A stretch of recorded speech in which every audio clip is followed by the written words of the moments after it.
In today's video, I'm going to teach you how to send a broadcast in Kit Email. We'll walk through the entire process from creating your email to choosing who receives it, all the way to sending it out.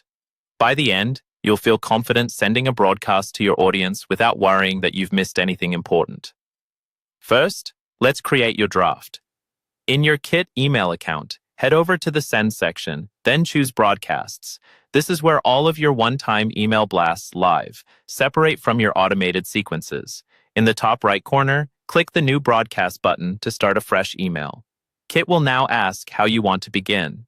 You can choose a template, which is great if you already have a design or layout you like, such as a newsletter or announcement format.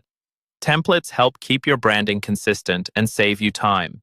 If you'd rather build everything from the ground up, choose the option that lets you start from a blank slate. This is useful if you're testing a new style or sending something very simple, like a plain text note. Next, add your subject line and write your email content. Take a moment to make your subject clear and specific so subscribers know exactly why they should open it. As you write, keep your message focused on one main goal, whether that's sharing an update, promoting a product, or driving traffic to a new piece of content. When you're happy with your draft, you're ready to choose who will receive it. To move on, click Continue at the bottom right.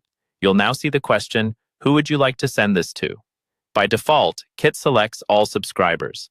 This works well if your message is relevant to everyone on your list, like a big announcement or a general newsletter. If you want to narrow things down, click Edit to filter your audience. Here, you can target specific tags, segments, or products. For example, you might send only to people who bought a certain product or to subscribers with a particular tag that indicates their interests. Once you've set the filters that make sense for this broadcast, click Update to lock in your audience. Before sending, pause for a quick review. Double-check your recipient count so you're sure the email is going to the right number of people. And skim your preview text to make sure it supports your subject line and encourages opens. When everything looks good and you're ready to send immediately, click the Send Broadcast button and your message will go out to your selected audience.